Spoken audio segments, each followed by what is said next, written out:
নমস্কার বন্ধুরা, আমি অপূর্ব আপনাদের স্বাগত জানাই আদিকথা অফিসিয়াল ইউটিউব চ্যানেলে। বন্ধুরা, আপনারা কি জানেন যে কিছু ঘর এমন হয় যেখানে মা লক্ষ্মী কখনো প্রবেশ করেন না? হ্যাঁ বন্ধুরা, কিছু কিছু ছোট ভুল এমন হয় যা মা লক্ষ্মীকে ঘর থেকে দূর করে দেয়, আর যখন তিনি ঘর ছেড়ে চলে যান তখন সেখানে বাসা বাঁধে দুঃখ, দারিদ্রতা ও বেদনার ছায়া। তাই বন্ধুরা, আজ আমরা জানবো কোন সেই কাজগুলো যা মা লক্ষ্মীকে রাগিয়ে দেয়, আর কিভাবে এক স্ত্রীর কর্ম নির্ধারণ করে যে ঘরে সুখ থাকবে নাকি দারিদ্র। বন্ধুরা, বহু প্রাচীনকালের কথা, একটি ছোট্ট গ্রামে মাত্র কয়েকটি ঘর ছিল। সেই গ্রামের চারিদিকে ক্ষেত, কাঁচা রাস্তা আর মাটির গন্ধ। এই গ্রামের ঠিক মাঝখানে ঘর ছিল শেঠ রামদয়ালের। রামদয়াল কোনো খুব বড় জমিদার ছিলেন না, কিন্তু তিনি ছিলেন পরিশ্রমী এবং সৎ লোক। গ্রামে সবাই তাকে সম্মান করে শেঠজি বলতো। তার শস্যের একটি ছোট ব্যবসা ছিল যা সময়ের সাথে ধীরে ধীরে চলতে শুরু করেছিল। সকালে সূর্য ওঠার সাথে সাথে তিনি কাজে বেরিয়ে পড়তেন, আর সন্ধ্যাবেলায় ক্লান্ত হয়ে ঘরে ফিরলে তার স্ত্রী সুশীলাবাই তাকে দরজায় হাসি দিয়ে স্বাগত জানাতো। সুশীলাবাই একজন খুব শান্ত আর সংযমী স্ত্রী ছিলেন। তার মুখেতে সবসময় সরলতা ঝলকাতো, কপালে ছোট একটা টিপ এবং শাড়ির আঁচল মাথায়। তিনি মানতেন যে ঘরের আসল শোভা তার সোনারূপো থেকে নয়, বরং পরিচ্ছন্নতা আর শ্রদ্ধা থেকে হয়। প্রতিদিন সকালে সূর্যোদয়ের আগে উঠে তিনি উঠোন ঝাড় দিতেন, তুলসী গাছে জল অর্পণ করতেন, আর তারপর রান্না করার জন্য উনুন জ্বালিয়ে দিতেন। এটাই ছিল তার প্রতিদিনের কাজ। তার সরলতায় ভক্তি, আর ভক্তিতে শৃঙ্খলা। গ্রামের মহিলারা প্রায় বলা কওয়া করত যে সেই শেটানির ঘরে তো মা লক্ষ্মী স্বয়ং থাকেন। রামদয়াল আর সুশীলাবাইয়ের একটি মাত্র ছেলে ছিল, তার নাম ছিল অর্জুন। সে এখনো মাত্র 20 বছরের যুবক, কিন্তু সে সংস্কারে বড় হয়েছে। তাই অর্জুন দিনভর বাবার কাজে হাত বাড়াতো, আর রাতে মায়ের কাছে বসে তার গল্প শুনতো। সে মাকে জিজ্ঞাসা করত, মা, যখন তুমি তুলসীর কাছে প্রদীপ জ্বালাও তখন মনে হয় যে সত্যিই ঘরে দেবী নেমে এসেছেন। সুশীলাবাই তখন হাসতেন আর বলতেন, বাবা, দেবী তো সেই প্রতি ঘরেই থাকেন যেখানে পরিচ্ছন্নতা আর শ্রদ্ধা থাকি, শুধুমাত্র তাকে মানার মন চাই। সময় কেটে যেতে লাগলো, ঘরে সব ঠিকঠাকই চলছিল। কিন্তু বন্ধুরা, ভাগ্যের খেলা অদ্ভুত হয়। একদিন সুশীলাবাইয়ের হালকা জ্বর এলো। তিনি ভাবলেন 2-1 দিনে সেরে যাবে, কিন্তু সেই জ্বর দিন দিন বাড়তে লাগলো। প্রথমে ক্লান্তি, তারপরে দুর্বলতা, আর ধীরে ধীরে অবস্থা এমন হতে লাগলো যে তিনি রান্নাঘর পর্যন্ত যেতে পারতেন না। রামদয়াল গ্রামের বৈদ্যকে ডাকলেন। বৈদ্যজি তাকে দেখলেন এবং কিছু ঔষধি দিলেন, কিন্তু তাতে কোনো ফল হলো না। দিন দিন সুশীলাবাইয়ের অবস্থা খারাপ হতে লাগলো। ঘরের পরিবেশ, যা আগে হাসি আর পূজার ধ্বনিতে ভরা থাকতো, এখন তার নিস্তব্ধতায় ঘিরে ফেলল। রামদয়াল প্রায়ই রাতে উঠানে বসে ভাবতেন, কেন হঠাৎ এইসব হলো? কোথাও আমার উপার্জনের মধ্যে কোনো ভুল তো নেই, বা হয়তো অজান্তে আমরা কারোর মনে দুঃখ দিয়েছি কিনা কে জানে।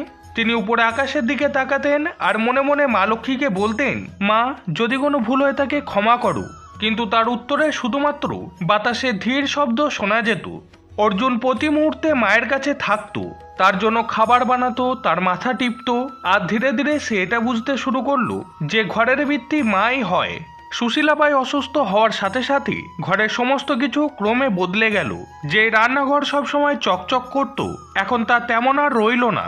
পরিচ্ছন্নতায় ধীরে ধীরে শৈথিল্য আসতে লাগলো। ঘরে পূজা কখনো হতো, আবার কখনো না। ধীরে ধীরে সেই পবিত্রতা যা ঘরের পরিচয় ছিল তা যেন ফিকে পড়তে শুরু করলো।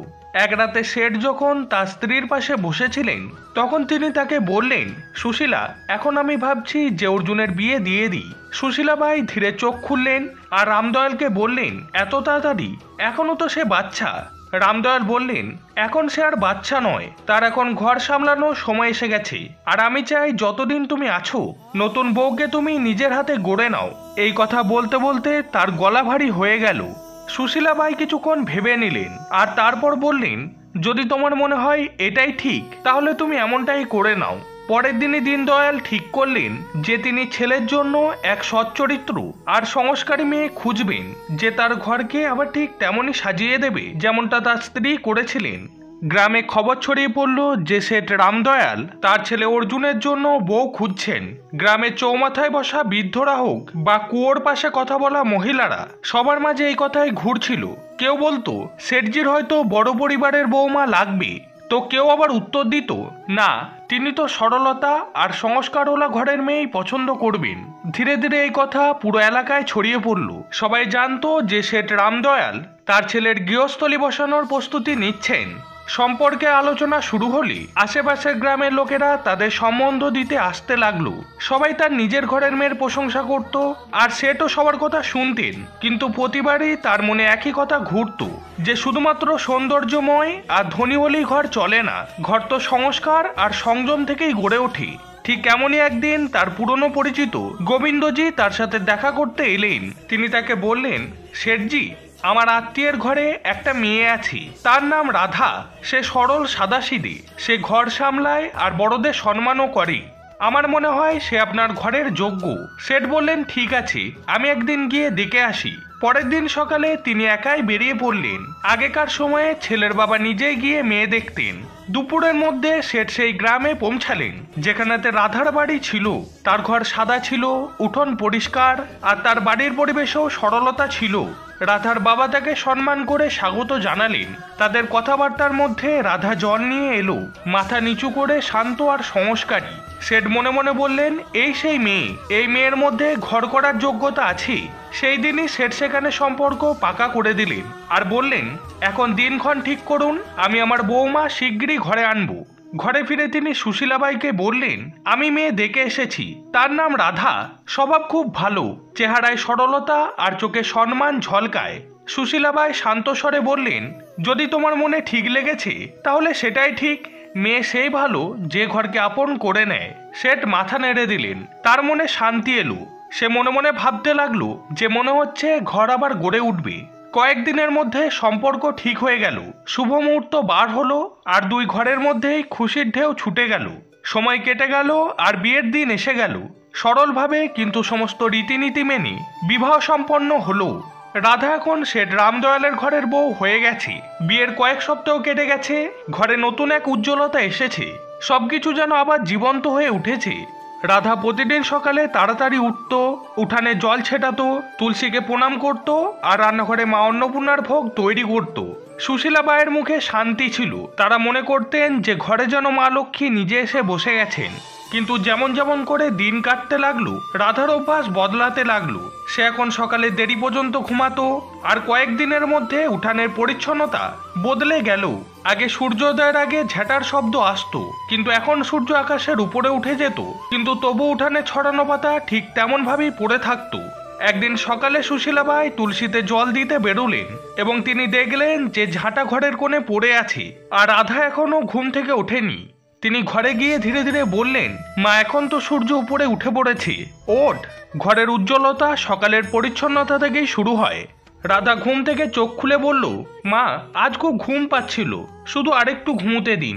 সুশীলাবাই বললেন, বেটি, দেরি করে ঘুমালে মনে অলসতা আসে, আর যখন মন অলস হয়ে যায় তখন মা লক্ষ্মীও ঘরের রাস্তা ভুলে যান। সকালের বাতাস আর সূর্যের আলো ঘরের সৌভাগ্য হয়, আর এগুলোকে এমনভাবে হারিয়ে ফেলো না। রাধা হালকা হাসি দিল আর বলল, মা, আমি কাল থেকে খেয়াল রাখবো। কিন্তু পরের দিনও ঠিক তাই হলো। সূর্য উঠল, কিন্তু উঠানে নিস্তব্ধতা রইল, আর তুলসী গাছের নিচের মাটি শুকনো পড়ে রইল। কয়েকদিন পর আরেকটা ঘটনা ঘটল। রাধা ঝাঁটা দিচ্ছিল, এমন সময় ঝাঁটা ভুল করে তার পায়েতে লাগলো। সুশীলাবাই তা দেখতে পেয়ে তাকে ডাকলেন। সে বলল, রাধা মা, ঝাঁটাকে পায়ে লাগাবে না, এটা মা লক্ষ্মীর প্রতীক হয়। রাধা হাসতে হাসতে বলল, আরে মা, এ তো শুধু ঝাঁটা, ভুল করে আমার পায়ে লেগে গেছে, এটা কি আর অশুভ? সুশীলাবাই ঝাঁটা তুলে দেওয়ালে রেখে বললেন, বেটি, এটাই তো ভুল। যখন মানুষ ছোট কথাকে হালকাভাবে নেয় তখন বড় বড় সুযোগ, সৌভাগ্যগুলো তার থেকে দূরে সরে যায়। ঝাঁটা শুধুমাত্র পরিচ্ছন্নতা সরঞ্জাম নয়, এটা মা লক্ষ্মীজির আশীর্বাদ যা নোংরা দূর করে। রাধা হালকা স্বরে বলল, মাজি, আপনিও না, আপনি প্রতিটা জিনিসকে পূজা বানিয়ে দেন। সুশীলাবাই এই কথা শুনে হাসলেন, কিন্তু তার চোখে মুখে চিন্তা নেমে এলো। ধীরে ধীরে রাধার মন ঘরের পরিচ্ছন্নতা আর রান্নার দিক থেকে সরে যেতে লাগলো। এক রাতে সে খাবার বানিয়ে ক্লান্ত হয়ে পড়ল, আর সে রাতে খাবার পরে এঁটো বাসন উনুনের কাছে রেখেই ঘুমাতে চলে গেল। মাঝরাতে সুশীলাবাই যখন জল খেতে উঠলেন তখন তিনি দেখলেন যে রান্নাঘরে এঁটো বাসনের স্তূপ জমে আছে। তার পরের দিন সকালে তিনি রাধাকে বললেন, বেটি, রান্নাঘর মা অন্নপূর্ণার স্থান, সেখানে নোংরা ফেলে রাখা ঠিক না। রাতের বেলায় রাখা নোংরা থেকে নেতিবাচকতা জন্ম নেয়।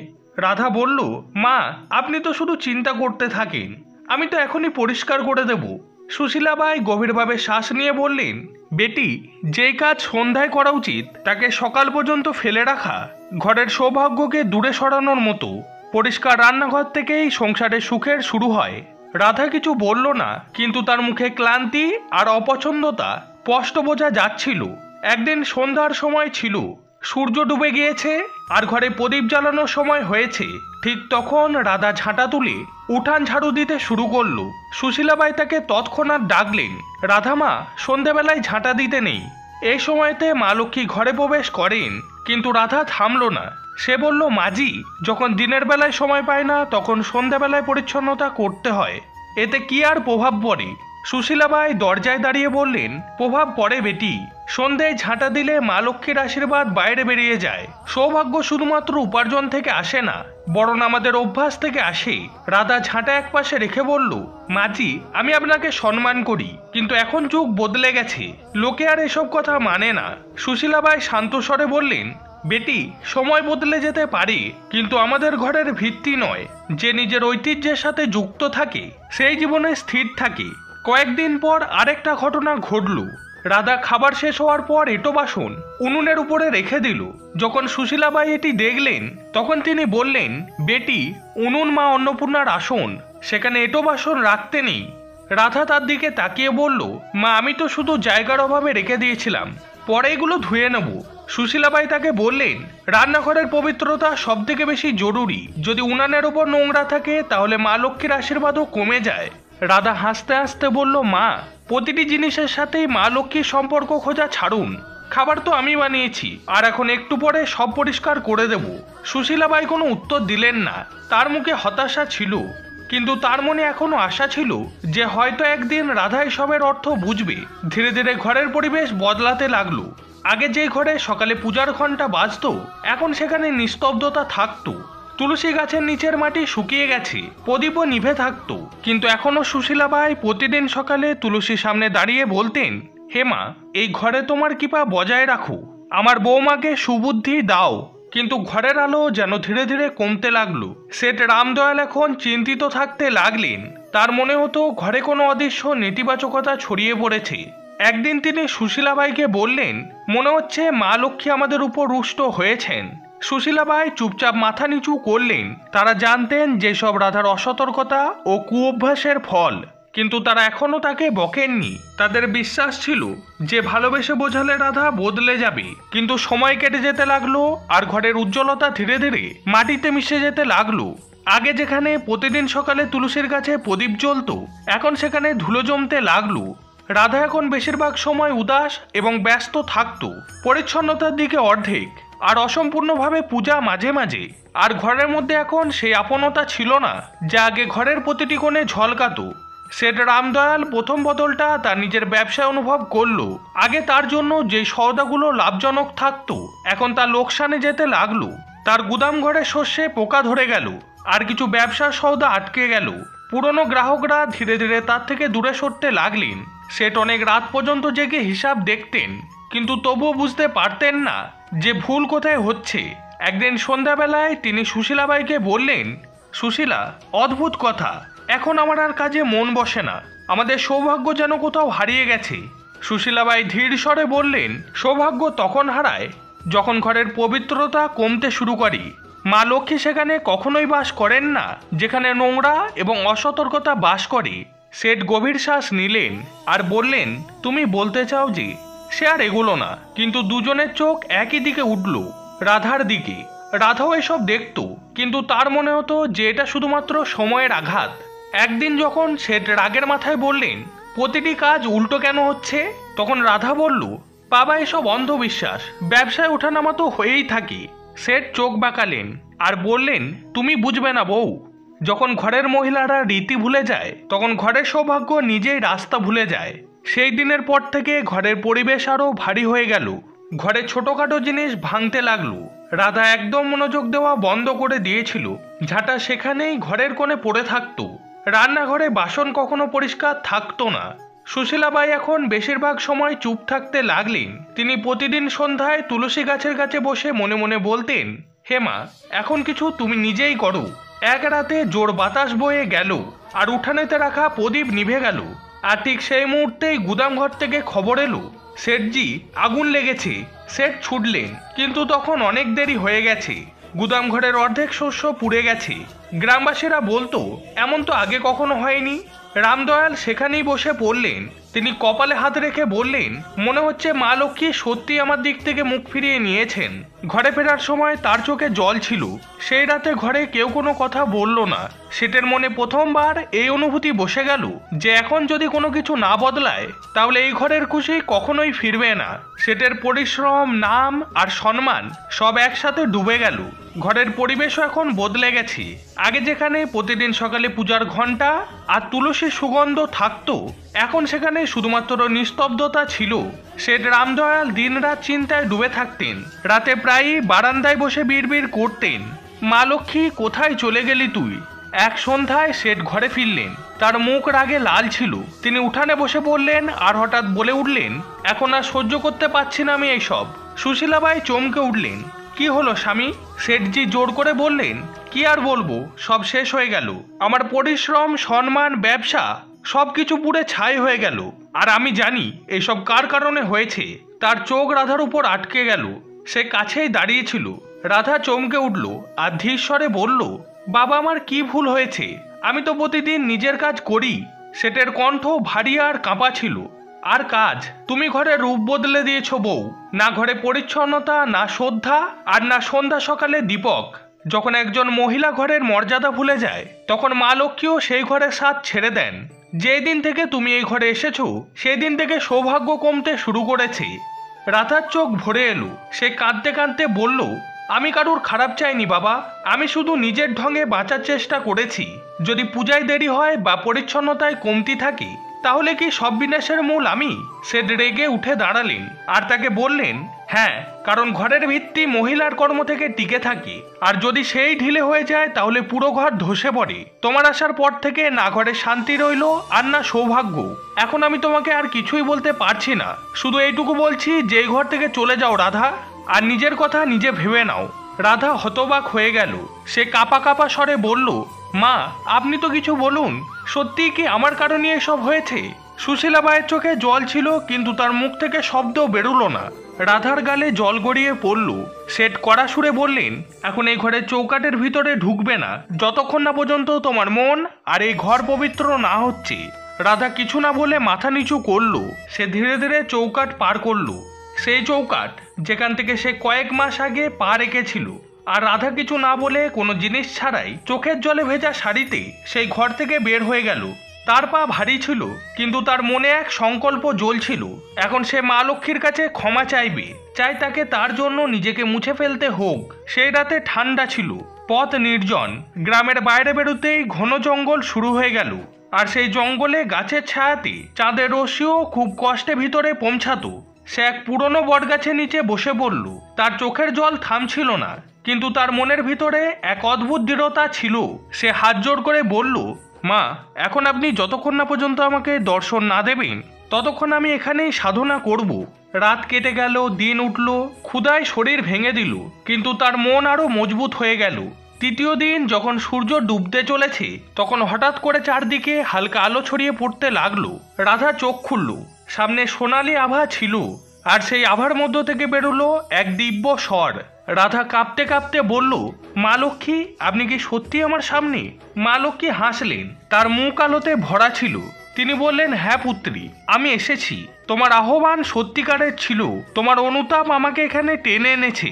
কিন্তু বলো তো, তুমি এখনো দুঃখী কেন? রাধা মাটিতে ঝুঁকে পড়ল এবং জল ভরা কণ্ঠে বলল, মা, আমার দ্বারা খুব বড় ভুল হয়েছে। আমি আপনার ঐতিহ্যগুলোকে উপেক্ষা করেছি। আমি শাশুড়ি মার কথাগুলো পুরনো দিনের মান্যতা ভেবেছি, আর এখন আমার কারণে সব ধ্বংস হয়ে গেছে। কৃপা করে আমায় বলুন মা, আমি আসলে কোন কোন ভুল করেছি। মা লক্ষ্মীর স্বর অত্যন্ত মধুর ছিল, কিন্তু গম্ভীর। তিনি বললেন, পুত্রী শোন, যখন কোনো স্ত্রী এই ভুলগুলো করে তখন আমি নিজে সেই ঘর থেকে দূরে চলে যাই। তারপর তিনি নিজের হাতের উজ্জ্বল তালু তুলে এক এক করে বললেন, প্রথম ভুল, তিনি বললেন যখন কোনো স্ত্রী তার পায়ে ঝাঁটা লাগায় তাহলে সে মা লক্ষ্মীর অপমান করে, কারণ ঝাঁটাই পরিচ্ছন্নতা আর সমৃদ্ধির প্রতীক। দ্বিতীয় ভুল, যখন এঁটো বাসন উনুনে রাখা হয় তাহলে অন্যের দেবী মা অন্নপূর্ণা রাগ করেন, যেখানে অপবিত্রতা থাকে সেখানে আমি প্রবেশ করি না। তৃতীয় ভুল, যখন ঘরে চৌকাঠের সামনে বসে ভোজন করা হয় তাহলে সেই স্থান যা স্বাগত আর আশীর্বাদের হয় তা অশুদ্ধ হয়ে যায়, আর আমি তখন চৌকাঠ থেকে ফিরে যাই। চতুর্থ ভুল, যখন সন্ধ্যার সময় ঝাঁটা দেওয়া হয় তাহলে তা আমার আগমনের সময় আমাকে ঘর থেকে বার করে দেয়। পঞ্চম ভুল, যখন স্ত্রীরা দেরি পর্যন্ত ঘুমায় আর সূর্য ওঠার পরেও ঘরের দরজা বন্ধ থাকে তাহলে অলসতার কারণে সেই ঘরের শক্তি নষ্ট হয়, আর আমি এমন ঘরে কখনোই থাকি না। ষষ্ঠ ভুল, যখন ঘরের উঠানে পরিচ্ছন্নতা হয় না তাহলে তখন সেখানে নেতিবাচকতা ছড়ায়, আর আমি সেখান থেকে ফিরে যাই যেখানে নোংরা দেখি। সপ্তম ভুল, যখন এঁটো বাসন রাতভর রান্নাঘরে পড়ে থাকে তাহলে সেগুলো নেতিবাচকতাকে ডাকি, আর আমি এমন ঘর থেকে বিদায় নিই। অষ্টম ভুল, যখন কেউ ঘরের দরজাকে পা দিয়ে আঘাত করে তাহলে সে ঘরের মর্যাদাকে আঘাত করে, আর আমি সেখানে টিকতে পারি না যেখানে আমার সম্মান নেই। নবম ভুল, যখন ঘরে ঝগড়া আর কটুতা থাকে তাহলে আমার স্বরূপ যা শান্তি সেখানে টিকতে পারে না। দশম ভুল, যখন স্ত্রীরা নিজের পূজা পরিচ্ছন্নতা এবং সংযমকে হালকাভাবে নেয় তাহলে সে নিজের হাতে সুখের দরজা বন্ধ করে দেয়। এরপর মা লক্ষ্মীর কথা ধীর হয়ে এলো এবং তিনি সর্বশেষে বললেন, মনে রেখো পুত্রী, আমি সর্বদা সেখানেই বাস করি যেখানে পরিচ্ছন্নতা, শ্রদ্ধা এবং সত্যিকারের মনের বিশ্বাস থাকে। এটা কোনো রীতি নয়, জীবনের ভারসাম্য। রাধার চোখ থেকে জল থামছিল না, সে কাঁদতে কাঁদতে বলল, মা, এখন আমি বুঝে গেছি ঘরের উজ্জ্বলতা সচ্ছলতা থেকে নয় বরং সম্মান এবং পবিত্রতা থেকে আসে। মা লক্ষ্মী হাসলেন এবং বললেন, তুমি নিজের ভুল স্বীকার করেছো, এখন তোমার ঘর আবারও উজ্জ্বল হবে। যাও পুত্রী, নিজের শ্বশুর ঘরে ফিরে যাও, তোমার বাড়ি ফেরার সাথে সাথে সৌভাগ্য ফিরবে। এই বলে দেবী ধীরে ধীরে আলোতে মিশে গেল। রাধা সেখানে এখনো ঝুঁকে রইল এবং হাত জোড় করে বলল, মা, আমি আপনার বচন পালন করব, এখন এই জন্মে এমন ভুল আর কখনোই করব না। এরপর সে মাথা তুলল, তার মুখে চোখের জলে মিশ্রিত এক হাসি ছিল, আর সে পা গ্রামের দিকে বাড়িয়ে দিল। যেই সে তার বাড়ির চৌকাঠ পার করলো, সুশীলাবাই ছুটে এসে চোখের জলের সাথে বললেন, রাধা, তুমি ফিরে এসেছো? রাধা বলল, মা, আমি সব বুঝে গেছি। মা লক্ষ্মী ঘরে তখনই বাস করেন যখন সেই ঘরে পরিচ্ছন্নতা, শুদ্ধতা, পূজা ও শ্রদ্ধা একসাথে থাকে। সেই দিন থেকে ঘরে আবার উজ্জ্বলতা ফিরে এলো, ব্যবসা ধীরে ধীরে সামলে উঠল, আর পুরো গ্রামে আবারও আলোচনা হতে শুরু করলো যে শেঠজির ঘরে মা লক্ষ্মী আবারও বসে গেছেন। বন্ধুরা, এই কথাটা সর্বদা মনে রেখো যে স্ত্রীরা ঘরে নোংরা রাখে, অনেক বেলা পর্যন্ত দেরি করে ঘুমায়, রান্নাঘরে এঁটো বাসন ছেড়ে দেয়, সন্ধ্যাবেলায় ঝাঁটা দেয়, ঘরের চৌকাঠে বসে বা ঘরের পরিচ্ছন্নতাকে হালকাভাবে নেয়, সেই ঘরে কখনোই মা লক্ষ্মী প্রবেশ করেন না। এমন ঘরে সুখ কখনোই টেকে না, বরং এমন ঘরে দারিদ্রতা ও দুঃখের বাস হয়। মা লক্ষ্মী সেই ঘরগুলোতেই বাস করেন যেখানে পরিচ্ছন্নতা, সত্যতা এবং শ্রদ্ধা হয়। তাই বন্ধুরা, যদি আপনারা চান যে আপনার ঘরের উপর মা লক্ষ্মীর কৃপা হোক তাহলে আপনারা এই 10টি ভুল আজ থেকেই ছেড়ে দিন আর নিজের ঘরকে সর্বদা পবিত্র রাখুন। তো বন্ধুরা, আজকের ভিডিওতে পর্যন্তই। ভিডিওটি দেখে যদি আপনাদের ভালো লেগে থাকে তাহলে আপনারা ভিডিওটিকে অবশ্যই একটি লাইক করে দেবেন, আর এই চ্যানেলে যারা নতুন এসেছেন তাদের কাছে একটি ছোট্ট অনুরোধ, আপনারা অবশ্যই চ্যানেলটিকে সাবস্ক্রাইব করে পাশে থাকা বেল আইকনটিকে অলে সেট করে দেবেন এরকম ধরনের নিত্য নতুন ভিডিও প্রতিদিন দেখার জন্য। ঈশ্বরের কাছে প্রার্থনা করি আপনারা সবাই ভালো থাকুন, সুস্থ থাকুন। ভিডিওটিকে সম্পূর্ণ দেখার জন্য অনেক অনেক ধন্যবাদ।